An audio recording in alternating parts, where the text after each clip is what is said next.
আল্লাহ রাব্বুল আলামিন 7টি বস্তুর কসম খাইলেন। সর্বশেষ বস্তুটি হলো নফস, মানুষের প্রবৃত্তি। এই প্রবৃত্তির কসম খেয়ে আল্লাহ বলছেন ওয়া নাফসিন ওয়া মা সাওয়াহা, নফসের কসম এবং সেই সত্তার কসম যিনি এই নফসকে সৃষ্টি করেছেন। এবার আল্লাহ কি বলতে চান? এই কসমের দ্বারাই আল্লাহ বলতে চান যে দেখো, তোমাদের শারীরিক জীবন উন্নত করার জন্য যেমন সূর্যের পহর লাগে, চন্দ্রের পহর লাগে, দিন রাত লাগে, হ্যাঁ, আকাশ লাগে, জমিন লাগে। এই 6টা বস্তু যদি না থাকে তাহলে তোমাদের শারীরিক জীবন উন্নত হবে না, উৎকর্ষময় হবে না। এই জীবন তোমাদের শ্রেষ্ঠ এবং এই জীবনের ভিতরে বর্ধিত হওয়া, এই জীবনের ভিতরে রোগ আসা, এগুলো আসবে না যদি দিন রাত, চন্দ্র সূর্য, আকাশ জমিন যদি না থাকে। ঠিক এভাবেই যদি তোমাদের ভিতরে অন্তর যে রয়েছে, কাল্ব যে রয়েছে, দিল হৃদয় যে রয়েছে, সেই কাল্বকে যদি তোমরা জীবিত রাখতে চাও, সেই কলবের দুনিয়াকে যদি আবাদ করতে চাও, সেই কলবকে যদি জিন্দা ও জীবিত রাখতে চাও, তাহলে সেখানেও এই ধরনের বস্তু দরকার রয়েছে। সূর্যের মতোই নবী লাগবে এবং নবীর নবুয়ত লাগবে, ওয়ারিসিনে আম্বিয়া লাগবে এবং তার বিলায়াত লাগবে, দিক নির্দেশনা লাগবে, দ্বীনে ইসলাম লাগবে, তরিকায়ে মুহাম্মাদে লাগবে, তরিকায়ে মুহাম্মাদে লাগবে। আর দিনে যেমন তোমরা কি করো, পরিশ্রম করো, সেভাবে এর জন্য তোমাদেরকে রিয়াজত করতে হবে, পরিশ্রম করতে হবে, সাধনা করতে হবে। কি করতে হবে? এই অন্তরকে বানাবার জন্য, অন্তরের দিল, অন্তরের দুনিয়াকে জীবিত রাখার জন্য, অন্তরের জীবনকে চিরতরের জন্য জীবিত রাখার জন্য তোমাদেরকে রিয়াজত করতে হবে। এবং রাত্রে যেমন আরাম করো, এখানেও আরাম আছে, এখানেও আরাম আছে, এখানেও বিশ্রাম নেবে। ঠিক এভাবেই শারীরিকের জীবনের জন্য আসমান থেকে বৃষ্টি, এখানেও রহমত বর্ষিত হবে। জমিনে যেভাবে আবাদ, এখানেও আবাদ হবে, এখানেও কি হবে? আবাদ হবে। দরকার শুধু মেহনতের, দরকার শুধু মেহনতের, সাধনার, পরিশ্রমের। যখন কেউ এইভাবে অন্তর করে মেহনত চালাবে, তখন তার অন্তর আবাদ হবে। আর যে মেহনত করবে না, তার অন্তর বরবাদ হয়ে যাবে, তার আন্তরিক দুনিয়া একদম পণ্ড, নিষ্ফল, বেকার হয়ে যাবে। মহান আল্লাহ রাব্বুল আলামিন বলে দিয়েছেন অন্তর আবাদ কিভাবে হবে, অন্তর বরবাদ কিভাবে হবে। কারা অন্তরকে বরবাদ করে, কারা অন্তরকে আবাদ করে, কিভাবে আবাদ করব, কিভাবে বরবাদ করে মানুষে, সব কিছুই আল্লাহ পাক বিস্তারিত ভাবে, পরিষ্কার রূপে মানুষের সামনে তুলে ধরেছে। আল্লাহ রাব্বুল আলামিন মানব জাতিকে ভালো মন্দ, কল্যাণ অকল্যাণ, খায়ের ও শার উভয় প্রকারের ক্ষমতা, দক্ষতা, শক্তি মানুষের ভিতরে জন্ম লগ্ন থেকেই জন্মগতভাবেই রেখে দিয়েছেন। সকল মানুষের ভিতরে ক্ষমতা আছে ভালো করারও, মন্দ করারও, কল্যাণ অকল্যাণ, যাবতীয় বস্তু করার তাকত, ক্ষমতা সব আল্লাহ পাক মানুষকে দিয়ে রেখেছেন। এবং মানুষকে এক প্রকারের বিশেষ এমন এক শক্তি দিয়েছেন, যে শক্তি বলে মানুষ স্বেচ্ছায়, নিজ ইচ্ছায় কল্যাণকর কর্মকে গ্রহণ করে, তার নিজ ইচ্ছাই অকল্যাণকে গ্রহণ করে। মানুষের নিজ ইচ্ছায়, নিজ ক্ষমতা বলে ভালোকে গ্রহণ করে, আবার সেই মানুষই তার নিজ ইচ্ছায়, নিজ ক্ষমতা বলে খারাপকে গ্রহণ করে। মানুষকে আল্লাহ বুঝাইয়া দিয়েছেন কোনটা মন্দ, কোনটা ভালো, কোনটা জান্নাতের পথ, কোনটা জাহান্নামের পথ, কোন কাজ করলে অন্তর আবাদ হবে, কোন কাজ করলে অন্তর বরবাদ হবে। পরিষ্কার ভাবে বোঝানোর পরে এই বান্দা মানুষ তারা যেটাই নিজ ইচ্ছায়, নিজ ক্ষমতায় গ্রহণ করবে, এই হিসাবে তার ফলাফল সে পাবে। যে কাজটা করবে এই কাজটাই ফলাফল পাবে, আর যে পথটাই সে গ্রহণ করবে সে পথেই শেষ যেটা গন্তব্যস্থল সেটা সে পাবে। জান্নাতের পথে যদি সে চলে তাহলে জান্নাত পাবে, জাহান্নামের পথে যদি সে চলে জাহান্নাম পাবে। অন্তর আবাদ করার মেহনত মেহনত যদি করে অন্তর আবাদ হবে, বরবাদ করার মেহনত যদি করে সে বরবাদ হবে। আল্লাহ পাকের উপরে কোনো অভিযোগ আপত্তি নেই, কারণ আল্লাহ পাক ভালো কোনটা মন্দ কোনটা, তাকওয়া কি নেকির কি সব বলে দিয়েছেন। ফুজুর কি, ফিস্ক কি, পাপ কি, গুনাহ কি, নাহক কি, বাতিল কি, আল্লাহ পাক গুমরাহি কি সব বলে দিয়েছেন। এ কথাই আল্লাহ পাক ৮ নম্বর আয়াতে ভাবে বলেন যে ফাআলহামাহা ফুজুরাহা ওয়া তাকওয়াহা, অতঃপর তাকে তার অসৎ কর্ম ও তার সৎ কর্মের জ্ঞান দান করেছেন। ফাআলহামাহা ফুজুরাহা ওয়া তাকওয়াহা, অতঃপর তাকে তার অসৎ কর্ম ও সৎ কর্মের জ্ঞান দান করেছেন। ফাআলহামা ইলহাম করেছেন, বুঝিয়ে দিয়েছেন, জ্ঞান দান করেছেন, খুলে খুলে বুঝিয়ে দিয়েছেন মানব জাতিকে। আল্লাহ বলছেন ফাআলহামা, যে খুলে খুলে আল্লাহ বুঝিয়ে দিয়েছেন, বিস্তারিত ভাবে বলে দিয়েছেন, পরিষ্কার রূপে বলে দিয়েছেন। কি ফুজুরাহা ওয়া তাকওয়াহা, কি ফুজুর আর কি তাকওয়া, কোনটা ফুজুর আর কোনটা তাকওয়া, কোনটা হক কোনটা বাতিল, কোনটা ন্যায় কোনটা অন্যায়, কোনটা মন্দ কোনটা ভালো, কোনটা জান্নাতের কাজ কোনটা জাহান্নামের কাজ, পরিপূর্ণভাবে আল্লাহ বলে দিয়েছেন। ফাআলহামাহা ফুজুরাহা, আল্লাহ বলেন কোনগুলো জাহান্নামের কাজ আমি বলে দিয়েছি, ওয়া তাকওয়াহা, কোনগুলো জান্নাতের কাজ সেগুলো আমি বলে দিয়েছি। সব বলে দেননি, সব কিছুই বলে দেওয়ার পরে এবার বান্দা কোনটা ইখতিয়ার করবে সে বান্দা জানে।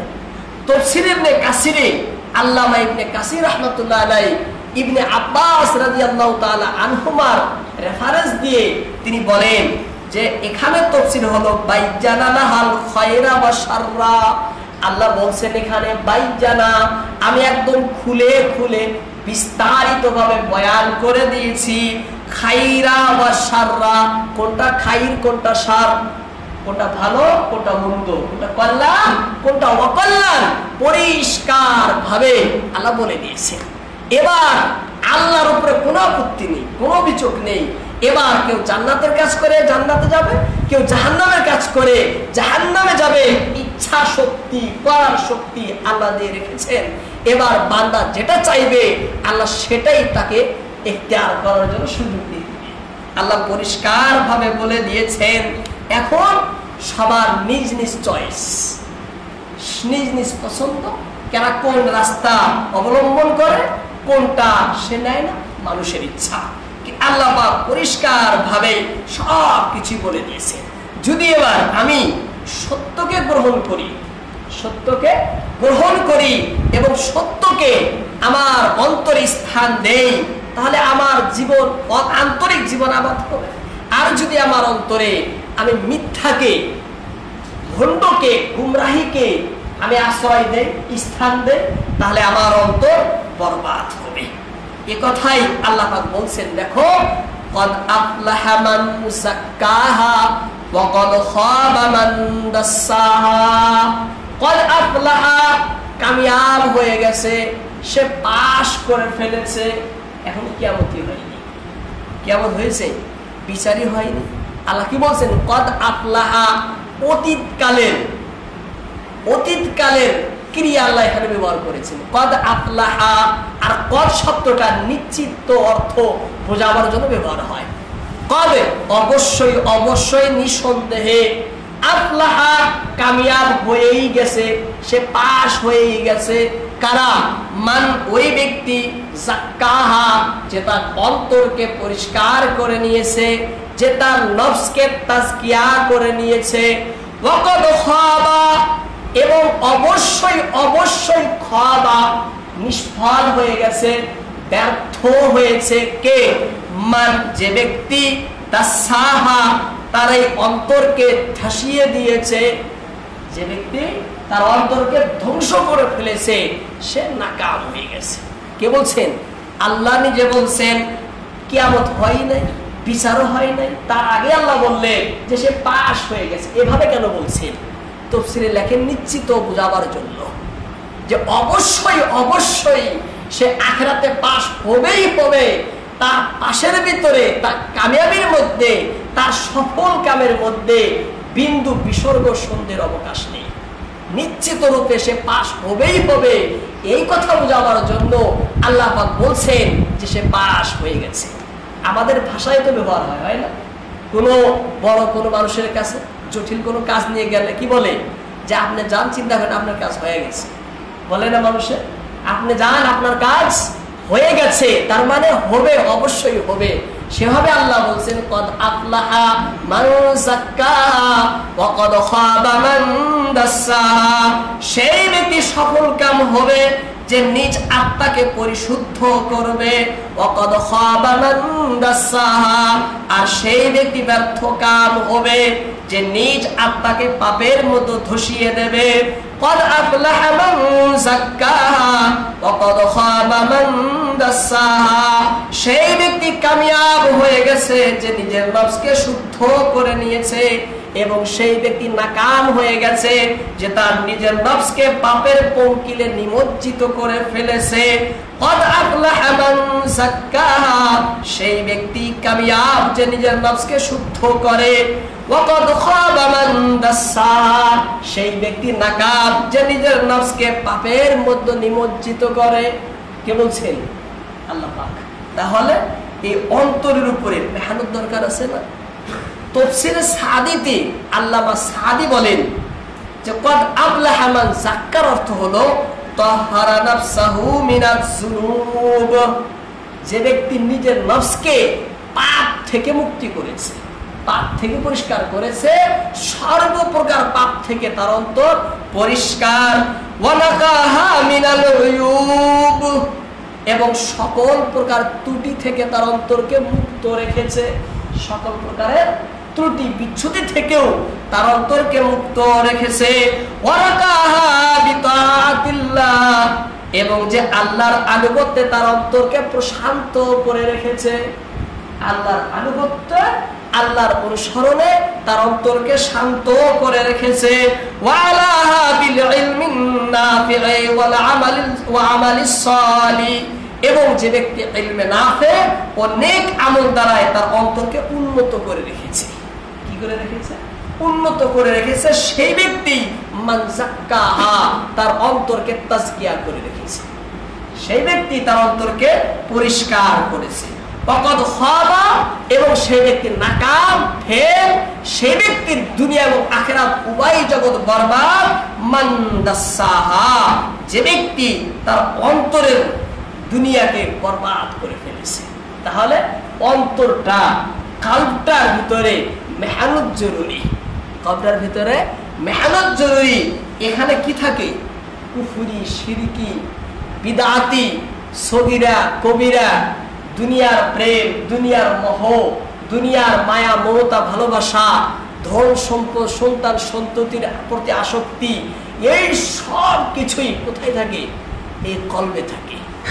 আবার সেই কলবের ভিতরে আল্লাহ আল্লাহ রাসূলের প্রেম, দ্বীনের প্রতি মহব্বত, আল্লাহর ইবাদতের প্রতি আকৃষ্টতা, এই সব কিছুই মায়া, মমতা, দুনিয়ার মানুষের প্রতি বিনয়, নম্রতা, ভদ্রতা, সভ্যতা, এসব কিছু এই অন্তরের মধ্যেই থাকে। অন্তরের অবস্থা ভালো আছে, মন্দ আছে। আল্লাহ পাক পবিত্র কোরআনে অন্তরের অবস্থা 14টা অবস্থা বর্ণনা করেছে। কয়টা অবস্থা? 14টা অবস্থা বর্ণনা করেছে। যে মানুষের অন্তর কয় অবস্থা হয়। কোন সময় শক্ত হয়, কোন সময় গুনার দ্বারাই ভরপুর হয়। কিভাবে হয় সেদিকে বললে আমার তাফসীর শেষ হবে না। বিভিন্ন আয়াতের দ্বারা অন্তরের অবস্থা আল্লাহ পাক 14 প্রকারের বলেছে। তাহলে চিন্তা করেন, অন্তরের উপরে মেহনত করা দরকার। এভাবে আল্লাহ পাক মানুষকে শক্তি দান করেছেন 3 প্রকারের। কয় প্রকারের? 3 প্রকারের। একটা হলো বোধ শক্তি, কোনটা ভালো, কোনটা মন্দ, কোনটা নেক, কোনটা অন্যায়, বুঝার ক্ষমতা। এই বোধ শক্তি, বুঝার ক্ষমতা দিয়েছেন না আল্লাহ পাক। আকল, ব্রেন, মস্তিষ্ক, এই বোধ শক্তি আল্লাহ পাক দিয়েছেন। ঠিক এভাবেই আরো 2টা শক্তি দিয়েছেন। প্রবৃত্তি শক্তি। কি শক্তি? প্রবৃত্তি, নফসের শক্তি। যেখানে কাম, ক্রোধ, লোভ, মদ, মোহ ইত্যাদি থাকে, প্রবৃত্তির শক্তি, এবং আল্লাহ পাক মানুষকে আরো একটা শক্তি দিয়েছেন, সেই শক্তিটা হলো মানুষের ভিতরে ক্রোধ শক্তি। কি শক্তি? ক্রোধ শক্তি। বোধ শক্তি, সে সিদ্ধান্ত নির্ধারণ করে, সিদ্ধান্ত করে মানুষটা কি করবে, কোন কাজ করবে। এই যে মানুষ যে পরিচালিত হচ্ছে, এই বোধ শক্তির দ্বারাই পরিচালিত হচ্ছে। হ্যাঁ, তাকে আদেশ করে বোধ শক্তি এই কাজটা কর, তখন সে করে। হ্যাঁ, এই বোধ শক্তিকে পরিচালনা করে কে? প্রবৃত্তি শক্তি আর ওই ক্রোধ শক্তি। প্রবৃত্তি শক্তি আর ক্রোধ শক্তি পরিচালনা করে। ক্রোধ শক্তি হলো তাকে প্রতিরোধ করে, রাগ শক্তিটা মানুষকে কি করে? প্রতিরোধ করে তাকে। হ্যাঁ, আল্লাহ পাক এই আয়াতের দ্বারাই বলছেন, দেখো যদি তোমাদের প্রবৃত্তি শক্তি, ক্রোধ শক্তি যদি বোধ শক্তির অনুসারী হয়, অনুগামী হয়ে যায়। হ্যাঁ, তোমাদের বোধ শক্তির অনুগামী কারা? ক্রোধ শক্তি আর প্রবৃত্তি শক্তি। বোধ শক্তি যেটাই করবে সেটাই ক্রোধ শক্তি মানবে, প্রবৃত্তি শক্তি মানবে। আর বোধ শক্তি যদি শরীয়তের অনুসারী হয়, তাহলে সেই মানুষটাই একমাত্র পারে তার অন্তরকে পরিষ্কার রাখতে, সেই মানুষটাই পারে জান্নাতের কাম করতে, সেই মানুষটাই পারে সঠিক পথে চলতে, হক পথে চলতে। কারণ বোধ শক্তি শরীয়তের অনুগামী, যে শরীয়ত যেভাবেই তার চিন্তাধারাকে, মস্তিষ্ককে, ব্রেনকে, আকলকে চালাবে, ঠিক ঠিক সেভাবেই সে চালাবে। আর বোধ শক্তির অনুসারী হলো প্রবৃত্তি শক্তি আর ক্রোধ শক্তি।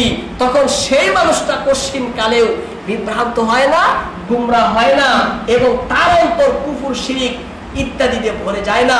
সে মানুষটার অন্তর সদা সর্বদাই পরিষ্কার পরিচ্ছন্ন থাকে, পরিষ্কার পরিচ্ছন্ন থাকে।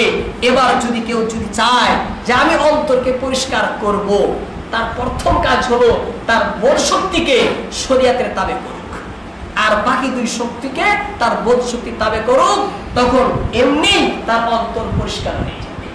কিন্তু এটা কি সবাই পারবে? এর জন্য মেহনত করা দরকার, পদ্ধতি আছে, নিয়ম আছে, শিক্ষক আছে।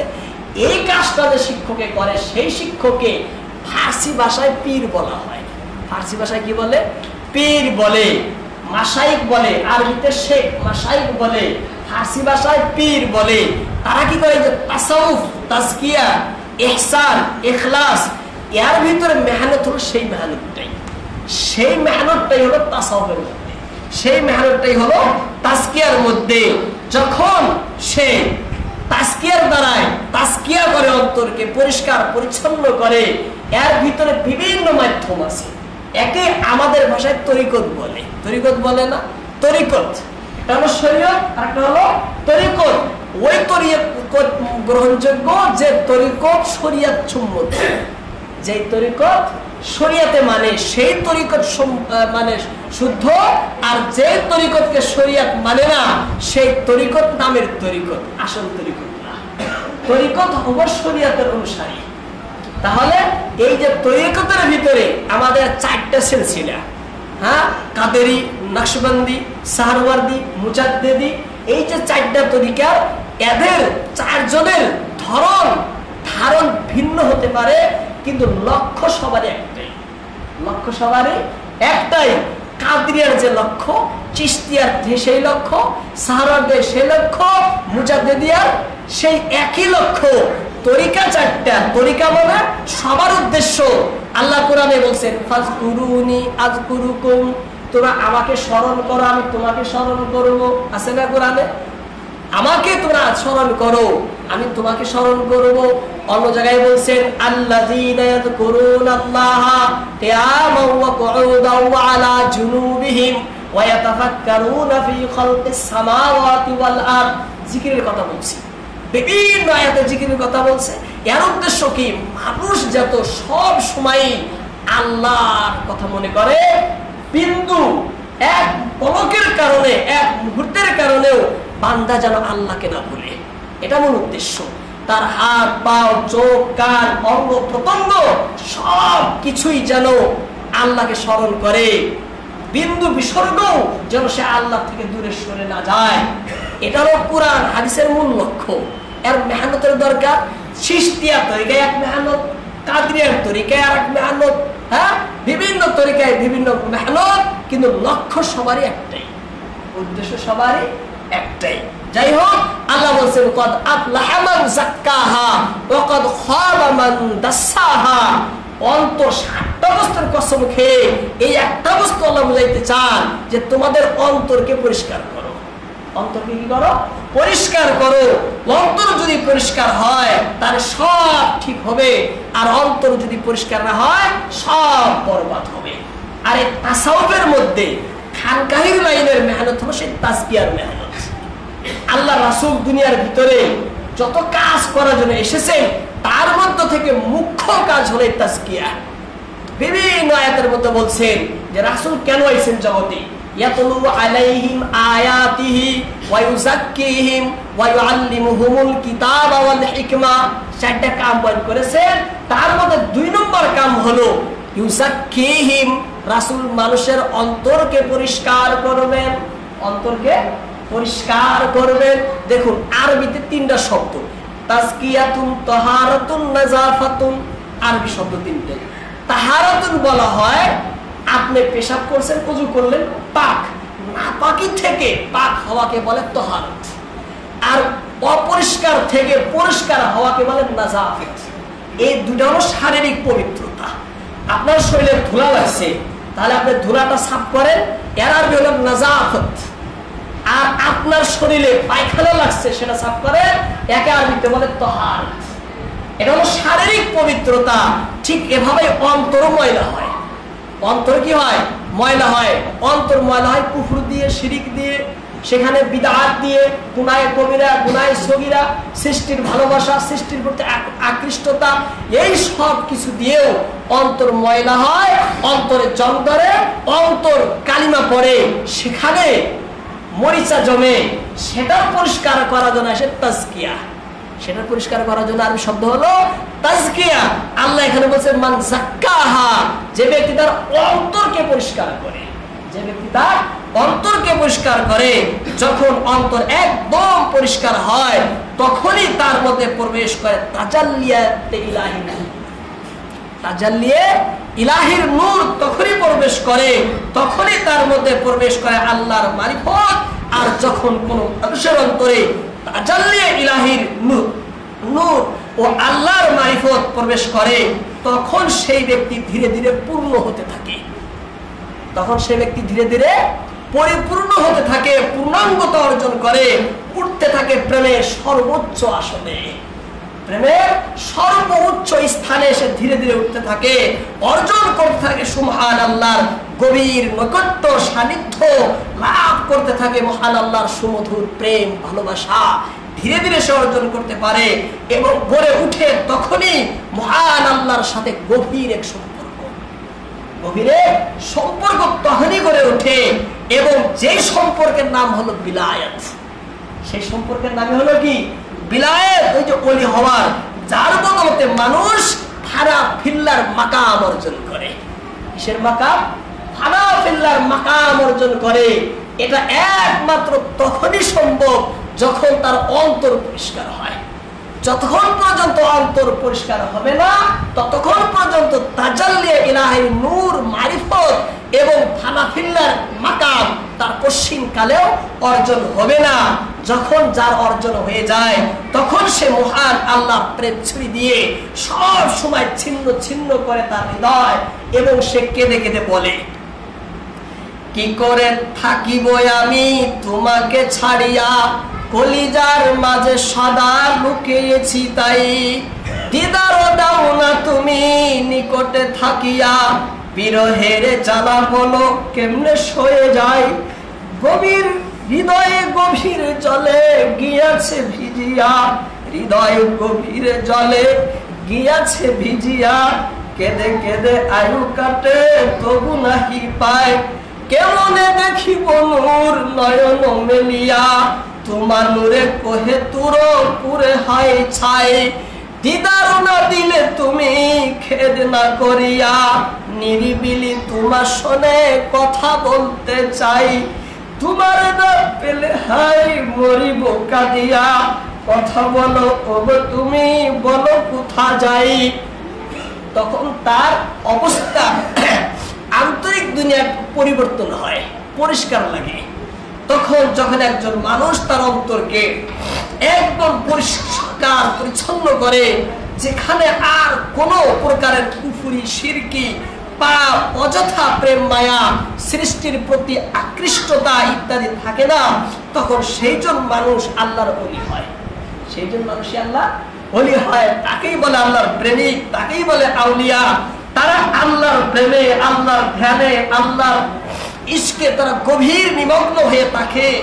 এবং তাদের অবস্থা কবি বলেন যে খোদার প্রেমে বেহুশ থাকে হরদম, খোদার প্রেমে বেহুশ থাকে যে হরদম, তার নামের স্মরণ তাই করে দমে দম, সকলের সাথে থেকেও সে যে থাকে যে পৃথক, সকলের সাথে থেকেও সে থাকে যে পৃথক, প্রেম ঢেউ খেলে দিলে তার প্রত্যেক পলক। সবার সাথে থাকে, সে সকলের সাথে থাকে, কিন্তু সে সবার সাথে নেই।